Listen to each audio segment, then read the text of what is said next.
Hello and welcome. My name is Annelies, a woman who loves less than nothing, but more than you.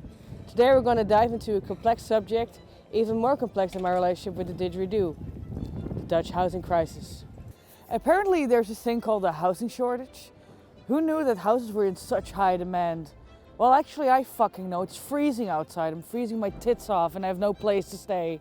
To understand this crisis, we have consulted many different experts to ask them several questions about why this is happening and what for impact this has on everybody else, or especially me, because I really need a new house. Some may blame the lack of space, others blame bureaucracy, but who I actually blame is the Groningen municipality, because they haven't realized that people actually want to live here.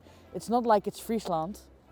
So join me as we embark on this journey, figuring out the Dutch housing crisis, where houses say sorry, we are full. This is Annelies in Grunn.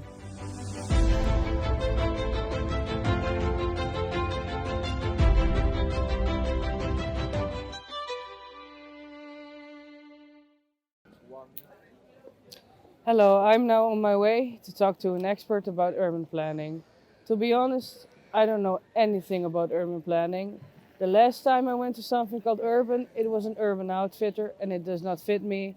And planning, I know nothing about. As you can see at the construction site, the Dutch also don't really know about planning. And I think this has to do something with urban planning, because construction and houses. Yep. Some of the best experts in the Netherlands are very busy, so we are meeting up with Jort. What's your definition of a housing crisis?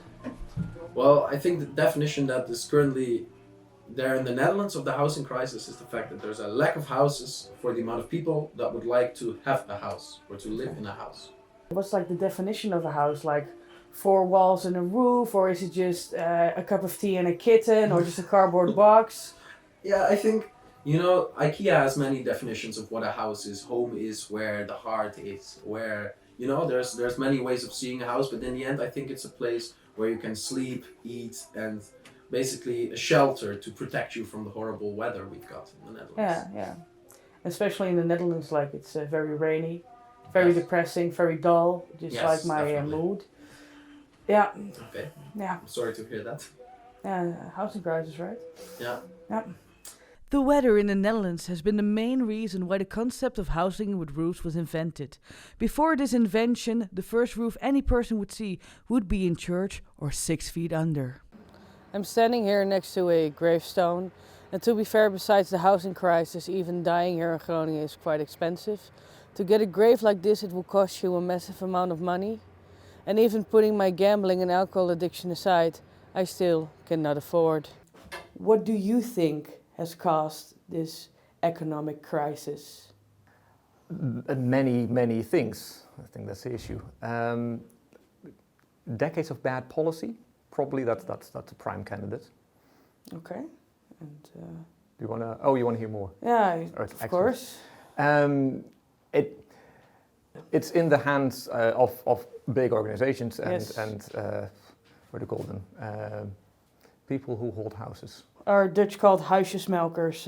Those. Yes. House milkers. That's the one. I just don't get it how they milk a house. I don't know if the house has any tits or anything.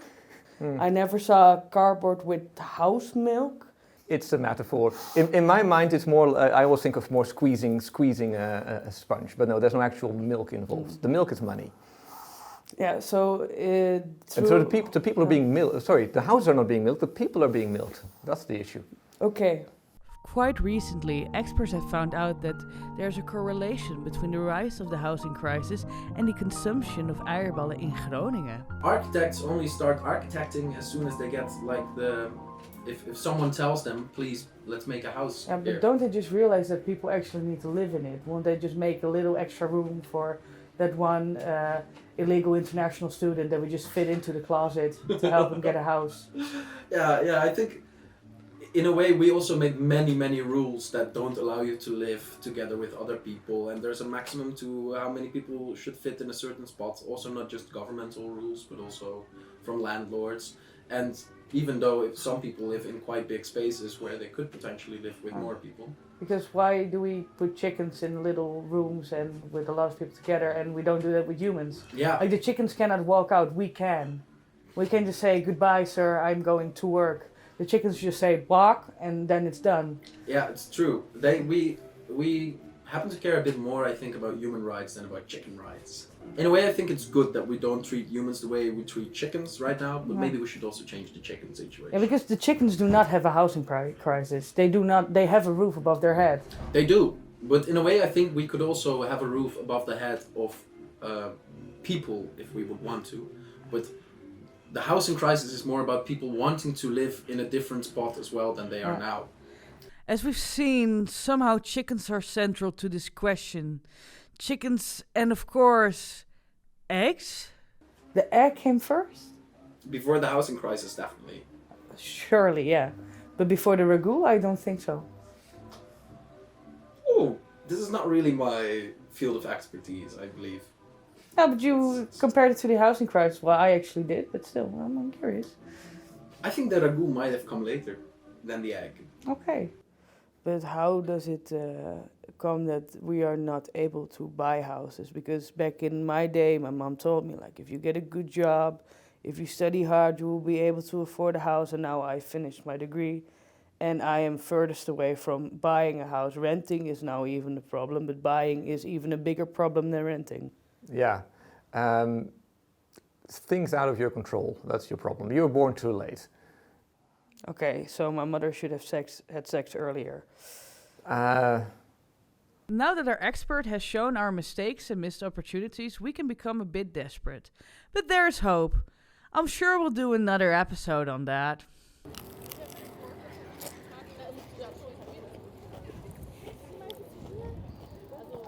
Well, we talked to many experts today.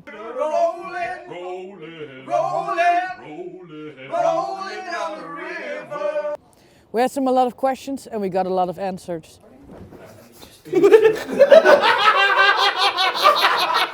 But what I can conclude from this is that the housing crisis is a multifaceted problem. It's not just the money, it's not just the space, but mainly the government. The lack of good government policy has brought this province into shit. That concludes Annelies in Groningen for today. See you next time.